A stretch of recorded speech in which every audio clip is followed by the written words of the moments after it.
Welcome to retro. കാളിഗ്ര എന്ന് പറയുന്ന ഒരു ഗ്രാമം. ആ ഗ്രാമത്തിലെ ഗ്രാമനിവാസികൾ തങ്ങൾക്ക് വളരെ ബുദ്ധിമുട്ടായ ഒരു ദുഷ്ടശക്തിയെ നശിപ്പിച്ചു കളയുകയാണ് 600 വർഷങ്ങൾക്ക് മുമ്പ്.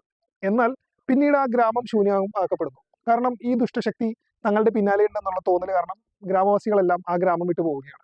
ഇന്നതൊരു ശ്മശാനം പോലെ കിടക്കുന്ന സ്ഥലമാണ്. അപ്പോൾ അതിലൂടെ വഴി മാറി പാസ് ചെയ്യേണ്ടി വരുന്ന ഒരു ബസ്സും അതിലെ യാത്രക്കാർക്കും ഈ ദുഷ്ടശക്തിയുടെ ശക്തിക്ക് മുന്നിൽ ചെന്നപ്പെടുന്നതും അതിൽ നിന്നുമുള്ള അവരുടെ സർവൈവലുമാണ് കാലോയുടെ ഇതിവൃത്തം. കാലോ ഒരു മികച്ച ഒരു വിജയമോ അല്ലെങ്കിൽ ശ്രദ്ധേയമായ അഭിപ്രായങ്ങൾ നേടിയ ഒരു ചിത്രമായിരുന്നില്ല. എനിക്ക് പേഴ്സണലി സാറ്റിസ്ഫാക്ഷൻ തന്നൊരു സിനിമയാണ്. കാരണം ആ സിനിമ ഒരു വളരെ കുറഞ്ഞ ബഡ്ജറ്റിൽ ചെയ്തിരിക്കുന്ന സിനിമയാണ്. നമുക്ക് കണ്ടാൽ തന്നെ അറിയാം. അത്ര വലിയ ആക്ടേഴ്സും അതിലില്ല. അതിലെ ലീഡ് ക്യാരക്ടർ ചെയ്തിരിക്കുന്നത് ആദിത്യ ശ്രീവാസ്തവയാണ്. ആദിത്യ ശ്രീവാസ്തവ എന്ന് പറഞ്ഞാൽ CID എന്ന് പറയുന്ന ഹിന്ദി സീരിയലിൽ അഭിജിത്ത് എന്ന് പറയുന്ന ക്യാരക്ടർ, അതാണ് പുള്ളിയുടെ ഐഡന്റിറ്റി. ആ ക്യാരക്ടർ ചെയ്തൊരു വ്യക്തിയാണ് അദ്ദേഹം. എല്ലാവരും അവരവരുടെ റോളുകൾ നന്നായിട്ട് ചെയ്തിട്ടുണ്ട്. പക്ഷേ ഞാൻ നേരത്തെ പറഞ്ഞ പോലെ ചെറിയ ബഡ്ജറ്റാണ്, ചെറിയ സിനിമയാണെന്നുള്ളൊരു പരിമിതി കാലോയ്ക്കുണ്ട്. എന്നിരുന്നാലും അതിന്റെ യൂണീക്ക് ആയിട്ടുള്ള ഒരു സ്റ്റോറി ടെല്ലിംഗ് ആണ് എന്നെ ആ ചിത്രത്തിലേക്ക് ആകർഷിച്ചത്.